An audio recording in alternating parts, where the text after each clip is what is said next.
তো এখানে এই স্যালারি শিটটা সিম্পল, আরও অনেক ধরনের স্যালারি শিট আছে।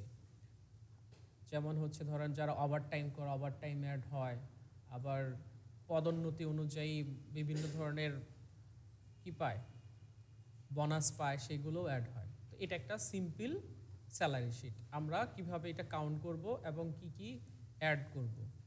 এখানে যেমন বেসিক স্যালারি 65,000 টাকা, এই বেসিক স্যালারির সাথে তার যোগ হবে হচ্ছে সে বাসা ভাড়া পায়, হাউস রেন্ট, সে মোবাইল বিল পায়, মেডিকেল বিল পায়, ট্রাভেলিং বিল পায়, এবং প্রভিডেন্ট ফান্ড তার নামে জমা হয়, তাকে ভ্যাট ট্যাক্স দিতে হয়, অ্যাডভান্স দিতে হয়। এই যে এত কিছু মিলায়ে সে মূলত কত টাকা মাস শেষে স্যালারি পাবে এটা আমরা জানব। এখন হাউস রেন্ট কত পার্সেন্ট বলা আছে এখানে, 8.50% বা 5%। এক এক কোম্পানি এক একভাবে এই পার্সেন্টেজটা কাউন্ট করে। তো এই পার্সেন্টেজটা কিভাবে বের হবে, তার বেসিক স্যালারি থেকে। সমস্ত হিসেব বেসিক স্যালারির সাথে বের হবে। যেমন এইখানে আমরা বেসিক হাউস রেন্টটা বের করব, পার্সেন্টেজ আছে ইকুয়াল টু এই বেসিক স্যালারি গুণন 8.5%, দেন এন্টার। 5,525 টাকা সে বাসা ভাড়া পাবে। ঠিক আছে, আরও বেশি, এটা পার্সেন্টেজ আরও বেশি হবে, আমরা সাধারণত একটু ধরে রাখছি। তো একজনেরটা যেহেতু বের হয়েছে, আমরা বাকিগুলো নিচের দিকে টেনে বের করে দিব। এরপর আসে হচ্ছে মোবাইল বিল, সেমভাবে ইকুয়াল টু বেসিক স্যালারি গুণন 3%, তারপরে এন্টার। 1950 টাকা সে মোবাইল বিল পাবে, বাকিদেরটাও আমরা বের করে নিলাম। এরপর হচ্ছে সে মেডিকেল অ্যালাউন্স পাবে, ইকুয়াল টু এই বেসিক স্যালারি গুণন 15%, দেন এন্টার। 9,750 টাকা সে মেডিকেল ভাতা পাবে। এরপর হচ্ছে ট্রাভেলিং বিল, ইকুয়াল টু এই বেসিক স্যালারি গুণন 5%, দেন এন্টার।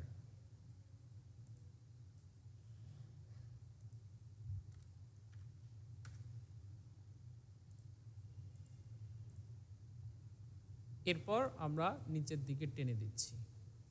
প্রভিডেন্ট ফান্ড কত percent, 10%, equal to basic salary গুণন 10%, দেন এন্টার। ভ্যাট ট্যাক্স কত percent, 7.5%, equal to basic salary গুণন 7.5%, দেন এন্টার। তাহলে আমরা এইখানে মোটামুটি সবারটাই ক্যালকুলেশন করে বের করলাম। এখন আসি হচ্ছে অ্যাডভান্সে। যদি কেউ অ্যাডভান্স নেয় তাহলেই তো হচ্ছে মাস শেষে তার অ্যাডভান্সটা কেটে রাখবে অ্যাকাউন্ট অফিসার, তাই না? আর যদি কেউ না নেয় তাহলে কোনো অ্যাডভান্স কেটে রাখবে না। আমরা নিট স্যালারি মানে মাস শেষে সে কত টাকা স্যালারি পাবে এটা বের করার জন্য আমরা অবশ্যই এই অ্যাডভান্সের ঘরটা সহ ক্যালকুলেট করে বের করব।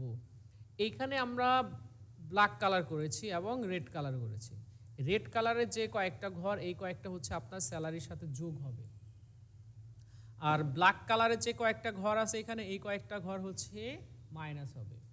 সাপোজ ধরেন এখানে এই ব্যক্তি প্রভিডেন্ট অ্যাডভান্সের জন্য 10,000 টাকা অ্যাডভান্স নিয়েছে এবং শেষের জন হচ্ছে 8,500 টাকা অ্যাডভান্স নিয়েছে। তাহলে সে মাস শেষে কত টাকা স্যালারি পাবে এটা আমরা কিভাবে এখন ক্যালকুলেট করব।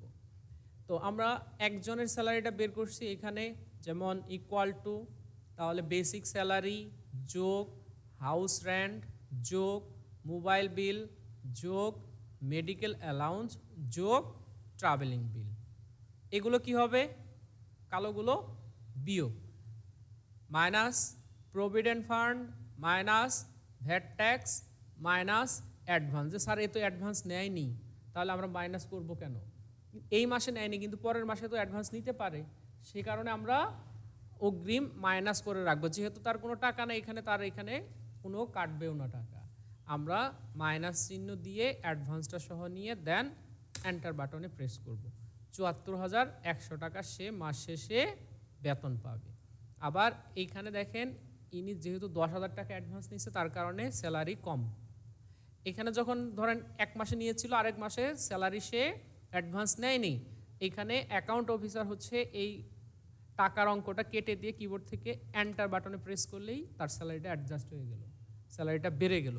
আবার ধরেন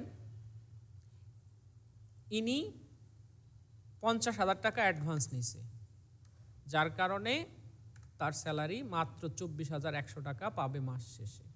এটাই ছিল হচ্ছে সাধারণ একটা সিম্পল স্যালারি শিটের নিয়ম।